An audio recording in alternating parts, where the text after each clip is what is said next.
What's up, guys? Thanks for tuning back in. I'm gonna finish today off with chapter 14.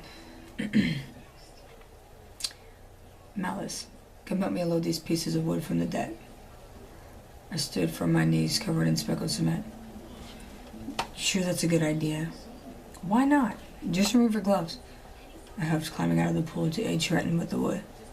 While it took both of us to carry 8-foot pieces of wood, we took 2 at a time. To pass time, I enlightened him of my visitation with Johnny. He seemed uninterested, which really surprised me. It's not that I don't care about Johnny. I just hate thinking or talking about what really happened that night. Hell, if I tell you this, you can't be upset with me. Got it? Okay? I drew my brows together in curiosity. Ever since then, I've been having these wicked nightmares. Completely horrifying.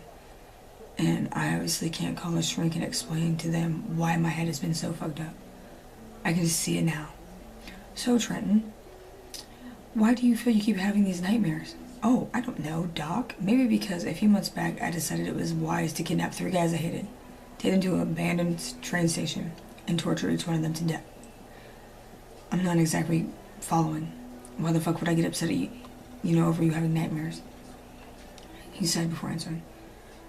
Tiffany sent me a text message asking me to come over a week ago for a minor therapy session, as she would call it. I tried to comfort her, and of course alcohol was involved, and we both ended up having some extremely emotional sex. Yet, it wasn't the rough and personal kind I'm used to. We both held heavy hearts while seeking gratification. Bree would tend to get lovey at times, but it was totally different with Tiffany. It was like she held on to me, fearing to let me go. It was slow and intimate, never causing me to feel emasculated either. I'm not trying to sound like a female. It's a little harder to explain, but I actually liked it. And you thought that would upset me? I can't blame you for enjoying sex. It's supposed to feel good. Well, yeah, and you know what I mean. You both used to have a thing. I'm just telling you out of respect. And I appreciate that, and I'm not upset. Yes, we did have a thing once upon a time, but I didn't want the emotional attachment. The sex was great, but the feelings she believed to be tangible were inconclusive.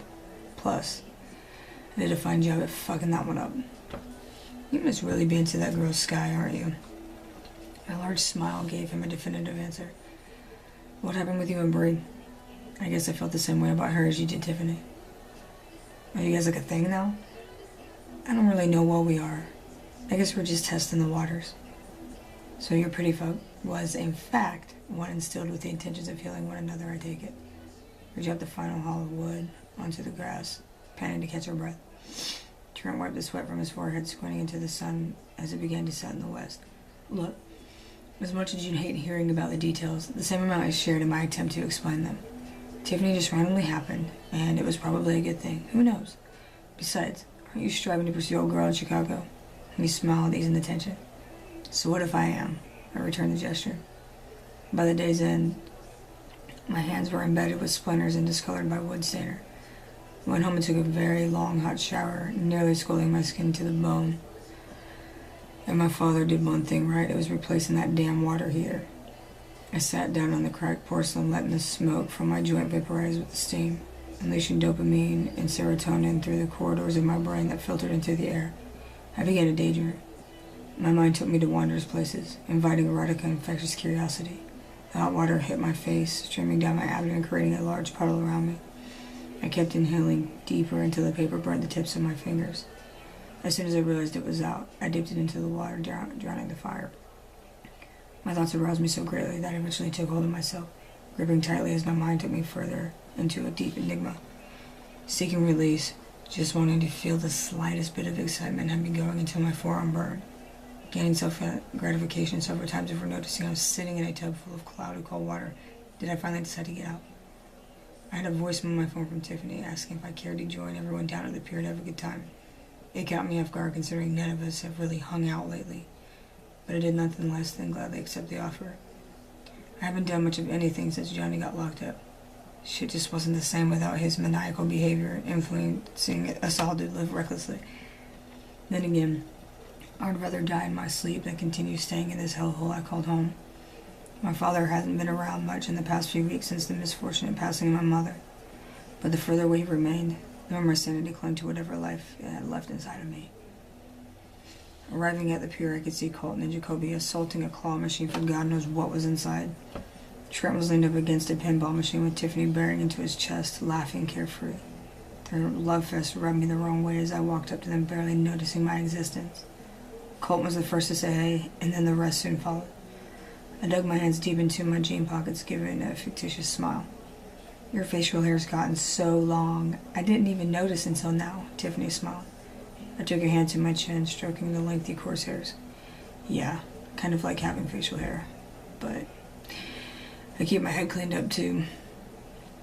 Better that way, otherwise you'd look like a damn bum in that beanie of yours, Colton snickered. Fuck off, I shoulder bumped him. Too bad Tiffany never lets me grow anything beyond a 5 o'clock shadow. I looked away, trying to fix the disgusted look marked upon my face. As much as I loved Trent and wanted to see him happy, I could have easily grabbed Tiffany and bent that ass over one of these machines and fucked her while he watched. Not a single spark of giving an actual fuck would restrain my sudden dominant outburst that radiated possessive testosterone. I'd give her a rough if that's really what she wanted. My intense thoughts had my face mirrored in dismay. Dude, you alright? Jacoby nudged me. What? Yeah, sorry, I was daydreaming. We went on waltzing around the pier, wasting money on rigged games while eating food doused in grease. The night was full of riding rides until vomit rose in our throats. I pulled out my flask while the chain pulled us to the top of a giant wooden roller coaster. Colton, you want some? What the hell? How did you sneak that in here? In my pocket, dummy. Do you want some or not? He shrugged, taking a quick sip with a grimace. It's scotch, I laughed. We rode the roller coaster 3 times in a row before deciding to wait in the extensive line for the music ride. I was feeling pretty good once the ride started, but by the time it came to a halt before going in reverse, they turned off the lights. Strobe lights and colorful lasers came on, bouncing all around the darkened room. And the wind from the ride had me choking on my own oxygen as I fought for breath. The music was so loud it pounded through my skull, making me nauseous. I stumbled to get off the ride, falling out of the seat just to reach the exit in time. I puked my fucking guts up all over the railing while everyone laughed hysterically at me. Fuck off, I mumbled, trying to stand up straight. Do we need to take you home, Allie? Trent's voice echoed. Nope. I'm good. I'm just going to take a little walk to regain my dignity. Aw, come on, Malice. We were just joking, Trent called after me. I continued to walk down the pier before finding a place better suited for the solitude I longed for. Seeking tranquility, I stared off in the ocean, watching the waves splashing up and down against the middle of the pillars below. A girl dressed in dark clothing sat on a bench a few feet away, enjoying a cancer stick. I grabbed a hold of the wooden railing, trying to refrain from vomiting again, while taking in several deep breaths. It took me a few minutes before I was capable of sitting without falling over. I pulled out my phone and sent a text message to Sky to see what she was doing. While waiting for a response, I pulled out a roach I had left over from earlier. The very second the aroma hit the air, the unknown female turned her head in my direction with a look of curiosity. I held it out with a silent offer, watching her jump up to gladly accept. She took a few hits, like it was second nature, before making small talk. Her goth attire and knee-high boots replicated a persona of a hooker. She was around my age by the looks of her youth, and the lighting hit her just right. Who was I to judge, considering the fact that I was also dressed in dark clothing? She didn't seem to mind or come off as being uncomfortable. Breaking my attention, my cell phone buzzed in my pocket as I immediately dug for it. Sky claimed she was back home in Wisconsin with some friends, getting drunk and canoeing for the weekend. I just replied with, sounds fun. That your girlfriend? Not yet, I laughed. My name's Jessa. She reached out. Mally, I returned the gesture. Nice to become acquainted. What are you doing out here by your lonesome?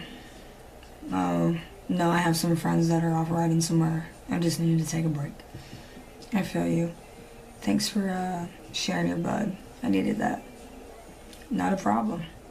My phone buzzed again, and as much as I didn't want to be rude and interrupt this girl, my anxiousness to talk to Sky overpowered me. She asked how my night was going, so I explained while trying to multitask, talking with Jess. I stood by continuing our conversation until Trent and the gang walked up. How are you feeling, Mally? Tiffany asked. I tossed the roach into the water. Better. Before an awkward silence took place, Colton spoke. Who's your new friend? Jessa. She joined me, keeping me company for a bit. Care to join the rest of us for the remainder of the night? I just gave Trenton and Tiffany an agitated look, and he just returned it with a stupid smile. Gripping me by the shoulder, he pushed me next to her as we walked. This is going to be interesting, I muttered. Despite my arrogance, Jessa turned out to not be such bad company. She was a wild one, but in a way only perceiving innocent fun to the extent of my knowledge. Lucky for her to get to hang out with misfits who bear blood-stained hands. We stayed out until the pier closed down for the night. Forgetting about my phone for the past 2 hours, I pulled it out to check for any messages. Sky just told me to have fun and to text her whenever I wasn't busy. So I just gave her space to let her enjoy her family and friends while I did the same. Thanks for letting me tag along with you guys. I had a blast, Jessa admitted while handing me her phone. Put your number in. I want to see you again. I thought, of course you do. As a friendly gesture, I gave her my number, and she gave me a tag in return. Once I got home, all I wanted to do was talk to Sky for a bit until we both became exhausted. So, your father rides a motorcycle, you said? Yep, always have. He rides a Harley. Hell yeah, so do I. I'll have to take you for a ride someday, I joked. That'd be fun. Then, when it snows, I can take you for a ride on a snowmobile. I got my license for that shit and it's dope as fuck. Sounds like it. That's definitely something I've never done. I've snowboarded, but that's about it. Let me ask you, if you could go anywhere in the world, where would you go and why? The bottom of the ocean. Just to see what all was down there. I sat for a moment in bewilderment because never in my life has anyone ever come up with an extraordinary idea such as that. It just made my interest in this girl hit the roof. I wanted to know more, and she seemed more than willing to tell. Possibly because it seemed rather easy to talk to someone you didn't have to look at in the face, still knowing that they were at least listening. Where's a place you'd consider an escape from reality? Nowhere here in Chicago. But back home in Wisconsin, I usually find peace on this old wooden bench beneath my parents' deck. Night or day, I'd find myself there, taking in a remarkable view of the field that stretched before their house. I started finding comfort there after a bad breakup. I'd go there to think and smoke to keep hidden from parental advisor as she left.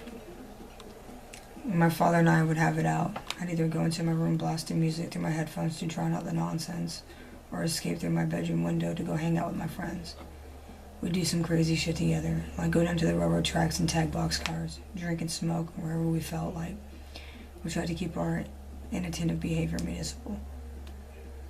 From each conversation we've had, all that I've gathered about her personality was that she's very adoring and independent, yet she seems to doubt her own abilities. She's aware of her capabilities and never seems to let a single aspect of her life bring her down. She carries a shield bound to protect her heart and wore an armor of high expectation. She definitely stands out and knows what she wants out of life. She shows no shame in her absent-minded desperation in finding her true purpose, and I found it incredibly inspiring. She was everything I never knew that I wanted. For the longest, I let myself settle with local affection and pointless love affairs. But I was ready to stretch and reach for something more worth it. For once, I didn't want to pull the wool over my eyes and assume that I wasn't good enough for something so great. It was my time to take advantage and be sincerely happy, and I wasn't going to let anyone or anything take it away. And we'll continue on with 15 and 16 on a later date. Thank you guys for tuning in. I hope you have a good day.